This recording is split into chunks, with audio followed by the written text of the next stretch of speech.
Okay, my name is Lexie Cole. I worked as an admin in the Central African Republic in a town called Bria.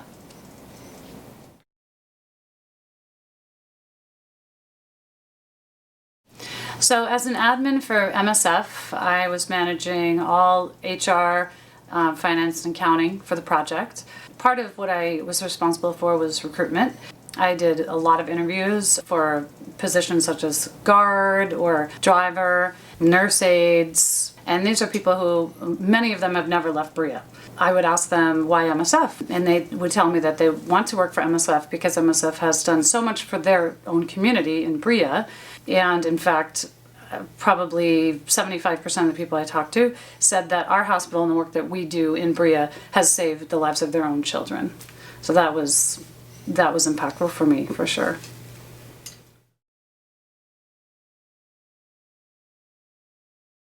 So in Bria, MSF is running the pediatrics of a hospital. It's a development project. You wouldn't call it an emergency project anymore. But I did get to see MSF in action in an emergency when displaced people started coming into Bria. We had a few hundred a day. There were people who live in surrounding villages outside of Bria who were being attacked by the LRA, Lord's Resistance Army.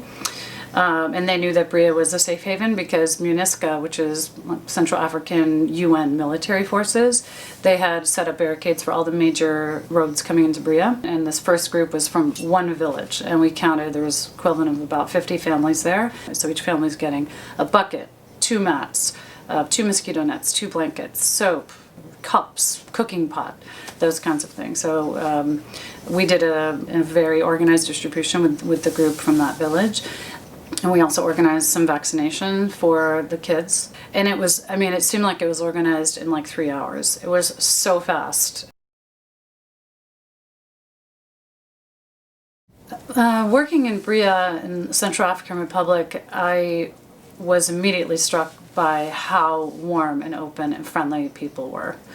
It was really impactful meeting people who've been through really horrible circumstances for the last 3 years in Central African Republic. People who've lost loved ones, not just because of the crisis and the war. So, you know, and to be able to keep this spirit just being so warm and open and friendly with me was really impactful and something I'll always think of when I think of the Central African Republic, for sure.